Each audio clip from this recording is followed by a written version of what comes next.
Hello friends, AD hair. आज हम करेंगे रिडीमेबल प्रेफरेंस शेयर्स की इलस्ट्रेशन नंबर 6। ये इसलिए करवा रहे हो क्योंकि इसके अंदर बैंक लोन को ट्रांसफ़र होगा कुछ अमाउंट, सो आपको वो पता होना चाहिए। अब हम इसमें क्वेश्चन देखते हैं।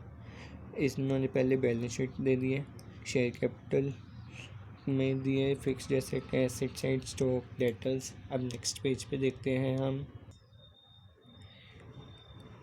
Capital reserve, securities, premium reserve, general reserve, surplus account and current liabilities.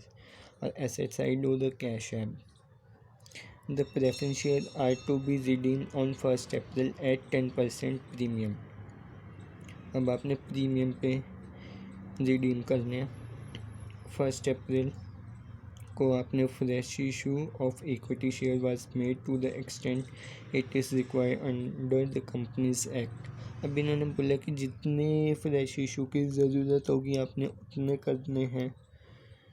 The shortfall in cash resources for the purpose of redemption after utilisation the proceed from the fresh issue. अब ये बोलते हैं कि आपने fresh issue भी कर लिया, आपके पास फिर भी अमाउंट कम पड़ रहा है, सो आप क्या करोगे? बस met by raising a bank loan. अब फिर आप बैंक से क्या लोगे? Loan. The cash balance of ₹50,000 being the minimum the company is required for its trading operation. अब कंपनी को 50,000 का मिनिमम कैश बैलेंस अपने पास मेंटेन करना पड़ेगा। सो अब उतना अगर आप सारी कैश निकाल लोगे तो कंपनी के पास कुछ नहीं बचेगा ऑपरेशन के लिए, मतलब कि अपने फर्दर प्रोडक्शन के लिए।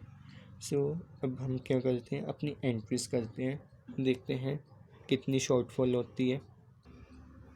सबसे पहले क्या करते हैं, amount due 12% redeemable preference share capital account debit, redemption of premium account debit to preference share holders account. अब आपने 5 लाख के प्रेफरेंस शेयर्स थे और 50,000 का उनके ऊपर प्रीमियम था 10%। सो ये आपका आ गया 5,50,000 पे। अब आपने क्या करना है, fresh issue bank account debit to equity share capital account. अब आपको फ्रेश इशू का नहीं पता कि आपने कितने शेयर्स इशू किए हैं, सो आप अभी उसी एंट्री को ऐसे ही छोड़ दोगे, नेक्स्ट एंट्री करोगे। फिर हम करते हैं, अरेंज करते हैं प्रीमियम को। प्रीमियम कहाँ से अरेंज होते हैं? Securities premium reserve account debit to premium on redemption account. Premium, अब आपके पास SPR में थे अमाउंट कैश था 50,000 का, तो आप वहाँ से यूज़ कर लोगे। नेक्स्ट आप CRR क्रिएट करते हो, face value of redemption minus face value of fresh issue के। बट हम अब इसमें रिडम्पशन की देख रहे हैं, फिर 5 लाख की थी रिडम्पशन। इसके अंदर आपके पास फ्री रिजर्व में था जनरल रिजर्व और सरप्लस 2 लाख, 1 लाख, ये आपका 3 लाख हो गया। अब आपको फ्रेश इशू कितने की करनी पड़ी? 2 लाख की। 3 लाख तो आपके पास फ्री रिजर्व से अरेंज हो गया और रिडम्पशन की थी 5 लाख की। सो 2 लाख आपका बैलेंस बचा, डिवाइडेड बाय आपने 100 किया, ये आया आपका 2000 शेयर्स। पहले हम CRR की ही एंट्री कर लेते हैं, फिर हम फ्रेश इशू की कर देंगे। General reserve account debit, surplus account debit to CRR account, 2 lakh, 1 lakh, 3 lakh.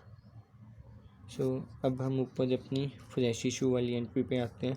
अब हमने ये 2000 शेयर्स निकाले थे, अब हमने मल्टीप्लाई करना है इन 2000 शेयर्स को 100 के साथ, क्योंकि इनकी फेस वैल्यू 100 की थी एक शेयर की फ्रेश इशू के लिए।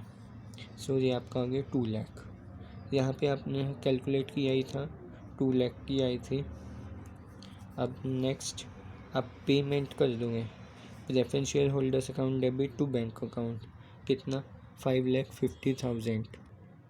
अब उन्होंने क्या बोला था कि आपको बैंक से लोन भी लेना पड़ सकता है, कि अगर आपकी फुलफिलमेंट नहीं होती। चलो हम अब कैलकुलेट करते हैं। अब हमारे पास कैश था 50,000 बैलेंस शीट में। अब हमने फ्रेश इशू कितने के किए, 2 लाख शेयर, 2 लाख थे, 2,000 शेयर्स निकले थे हमारे।